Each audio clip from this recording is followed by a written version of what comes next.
Chapter 19, Odd Relatives. Thursday was a sunny day, a glorious day. The autumn air was crisp and clear. None of the heirs noticed. WPP crossed the tape at $44, $44.50, $46. $46 a share. Oh, my. Don't sell until I give the word, Baba, Alice Turtle had said. Baba, the dressmaker smiled at her new name and eased back in the chair. But not for long. WPP $48.25. Oh, my, oh, my. Flora Baumbach bit her thumbnail to the quick. If only the child was here.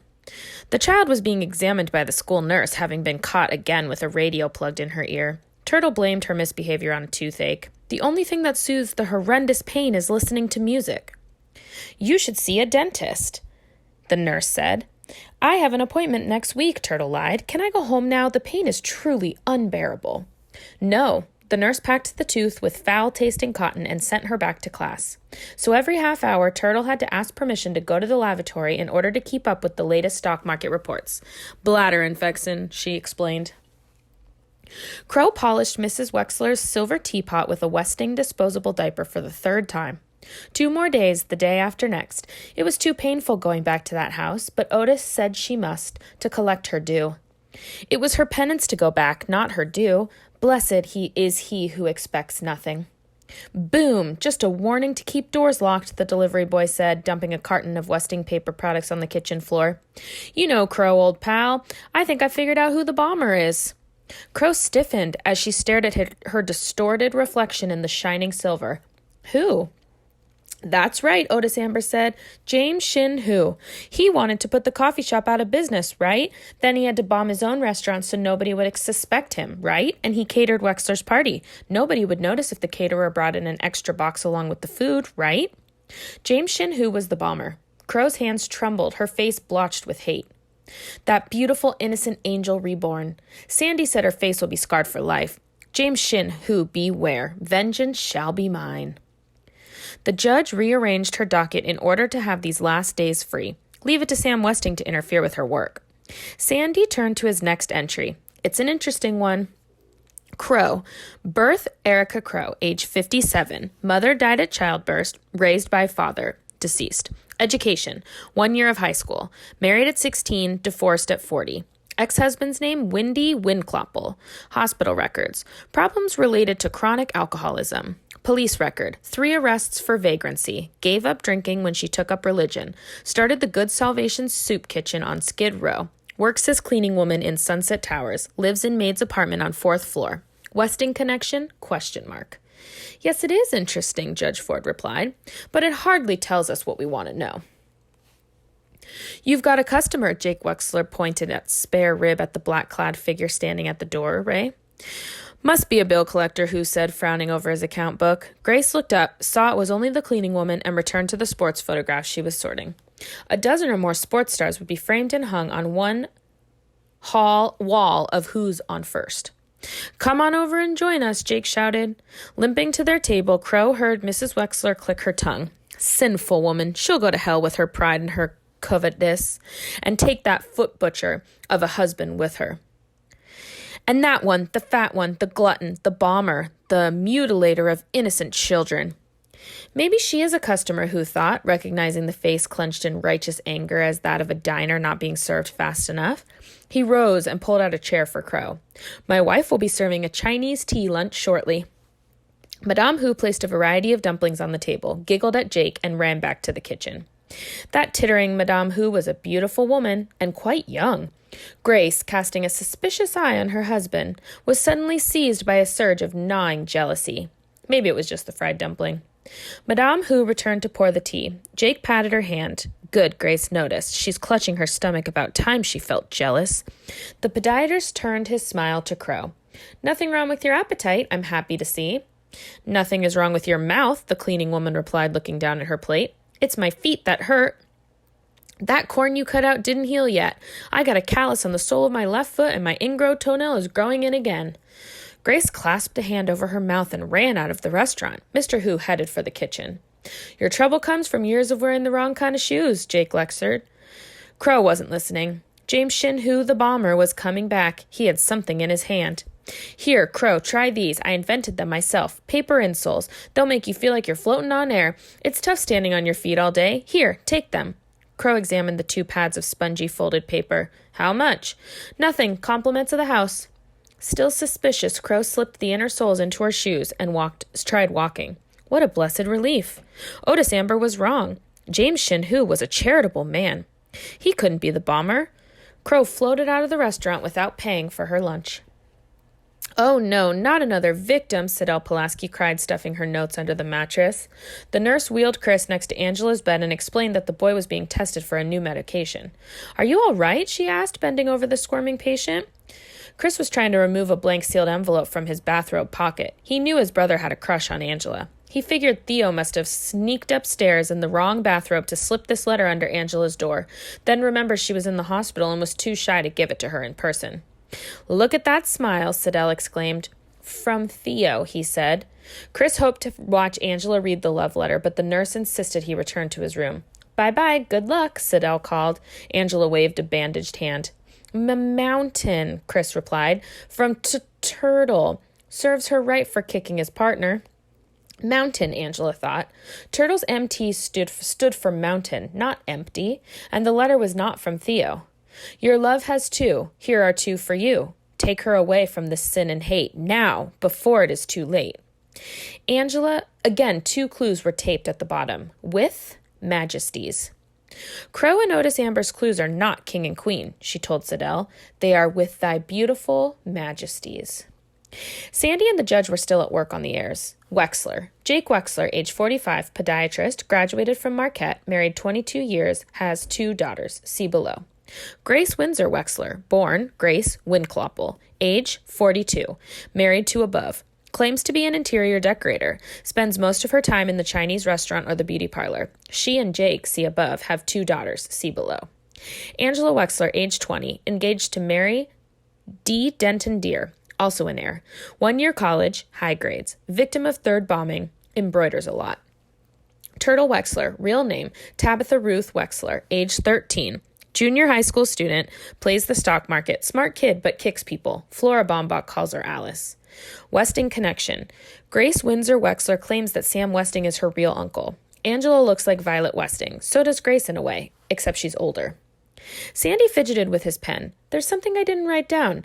Maybe I shouldn't tell you, you being a judge and all, but, well, Jake Wexler, he's a bookie. No, he should not have told her. A small-time operator, I'm sure, Mr. McSuthers, the judge replied coldly. It can have no bearing on the matter before us. Sam Westing manipulated people, cheated workers, bribed officials, stole ideas, but Sam Westing never smoked or drank or placed a bet. Give me a bookie any day over such a fine, upstanding, clean-living man. The doorman's face reddened. He pulled the dented flask from his hip pocket and downed several swigs. He had been too harsh. Would you like me to fix you a drink, Mr. McSuthers? No thanks, Judge. I prefer my good old Scotch. Winkloppel! The judge outburst was so unexpected Sandy had a hard time keeping down the last swig. Grace Wexler's maiden name is not Windsor, it's Winkloppel, the judge exclaimed, rifling through the pages of Sandy's notebook. Here it is. Birth, Erica Crow. Ex-husband, Wendy Winkloppel. Sandy stopped coughing, started laughing. Grace Windsor Wexler is related to somebody, all right. She's related to the cleaning woman. Thinks she knows, Judge? I doubt it. Besides, we cannot be certain of the relationship. I'd like to see the documents in Crow's folder again. I'm sure it's Winkloppel, Judge. I checked all my spelling 3 times over. Judge Ford reread the private investigator's reports. Mr. McSuthers, it is Winkloppel, but look carefully at the name of the woman in this interview. Birth Erica Crow. Sure, I knew her. She and her pa lived in the upstairs flat. We were best friends, almost like sisters, but she was the pretty one with her beautiful complexion and long gold red hair. She left school to marry a guy named Winkloppel. Haven't seen or heard from her since. She's not in any trouble, is she? Transcript of a taped interview with Sybil Pulaski, November 12th. Pulaski, the doorman said. Not just Pulaski, the judge pointed out. Sybil Pulaski. Sam Westing wanted Crow's childhood friend Sybil Pulaski to be one of their heirs. He got Sidel Pulaski instead. Gee, Judge, I never noticed that. Boy, am I dumb. But what does it mean? What it means, Mr. McSuthers, is that Sam Westing made his first mistake. Chapter 20, Confessions. Friday came quickly to the Westing heirs. Too quickly. Time was running out. Turtle skipped school. She was in trouble enough, but she could build her own school and hire her own kind of teachers once she became a millionaire. In spite of having Turtle at her side, Flora Baumbach still stared at the ever-changing endless tape from the edge of the chair, chewed what remained of her fingernails, and uttered an "oh my" each time WPP went by. At 2 o'clock, Westing Paper Products sold at $52 a share, its highest price in 15 years. "Now, Baba, sell!" Doug Hu had a legitimate excuse from classes. Tomorrow was the big trap meet.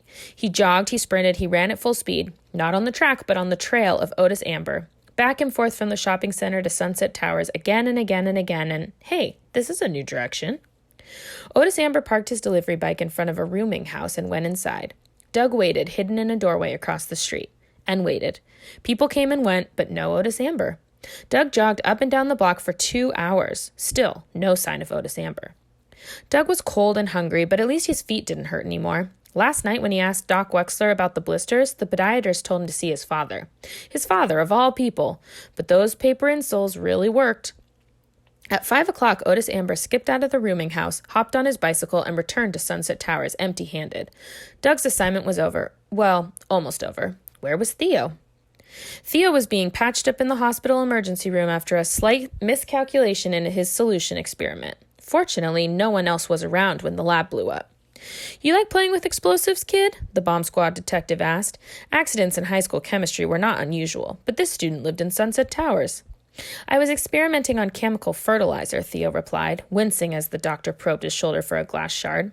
"The first bomb went off in your folks' coffee shop, right? Your mother and father work you pretty hard, don't they?" "They work harder than I do. Why all the questions? Your captain said the Sunset Towers explosions were just fireworks." "Sure, they were, but bombers have a funny habit of going in for bigger and bigger bangs, until they get caught." Theo had an alibi.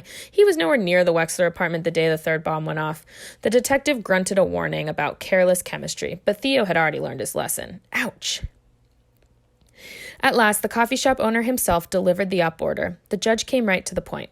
"Mr. Theodorkis, tell me about your relationship with Violet Westing. I have reason to believe a life is in danger, or I would not ask." It was a question he had expected. "I grew up in Westing Town, where my father was a factory foreman. Violet Westing and I were what you'd call childhood sweethearts. We planned to get married someday, when I could afford it, but her mother broke us up. She wanted Violet to marry somebody important." The judge had to interrupt. "Her mother? Are you saying it was Mrs. Westing who arranged the marriage, not Sam Westing?" George Theodorkis nodded. "That's right. Sam Westing tried to involve Violet in his business. I guess he hoped she'd take over the paper company one day. But she had her heart set on being a teacher. Besides, Violet didn't have much of a business sense. After that, her father never paid her much attention." "Go on," the judge held the witness in her stare. The subject was becoming painful, and Mr. Theodorkis faltered several times in the telling. Mrs. Westing handpicked that politician, probably figured the guy would end up in the White House and her daughter would be First Lady. But Violet thought he was nothing but a cheap political hack, a cheap crook. Violet was a gentle person, an only child. She couldn't turn against her mother. She couldn't face marrying that guy. I guess she couldn't find any way out except... Mrs. Westing sort of went off her rocker after Violet's death, and well, it was a long time ago. "Thank you, Mr. Theodorkis," the judge said, ending the interrogation. The man had a different life now, different loves, different problems. "Thank you. You've been a big help." Sandy was now able to complete the diary entry. Theodorkis. Theo Theodorkis, age 17, high school senior, works in family coffee shop, wants to be a writer, seems lonely, can't find anyone to play chess with. Christos Theodorkis, age 15, younger brother of above, confined to wheelchair, disease struck about 4 years ago, knows a lot about birds. Westing connection. Father was childhood sweetheart of Sam Westing's daughter, who looks like Angela Wexler. Mrs. Westing broke up the affair. She wanted daughter to marry somebody else, but Violet Westing killed herself before the wedding. Neither parents of above are heirs. "I hear the new medicine they're trying on Chris is doing some good," Sandy reported, "but the poor kid needs more help than medicine. He's real smart, you know. Chris could have a real future, be a scientist or a professor even, but it will take a pile of money, more money than his folks could ever make, to put him through college with a handicap like that." "The parents interest me more," the judge said. "Why are they not heirs?" Sandy had some thoughts on that, too. Maybe Sam Westing didn't want to embarrass George Theodorcus, him being married and all. Or maybe Westing figured he'd be too busy with his coffee shop to stay in the game. Or maybe Westing blamed him for his daughter's death, figuring they should have eloped. No, if Sam Westing blamed Mr. Theodorcus, he would have made him an heir in this miserable game, the judge replied. There are too many maybes here, which is what Sam Westing planned. We must not allow ourselves to be distracted from the real issue. Which heir did Sam Westing want punished? The person who hurt him most, Sandy guessed.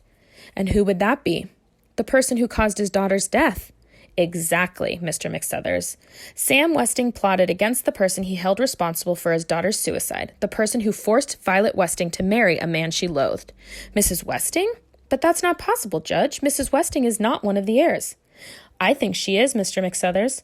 The former wife of Sam Westing must be one of the heirs. Mrs. Westing is the answer, and whoever she is the one we have to protect.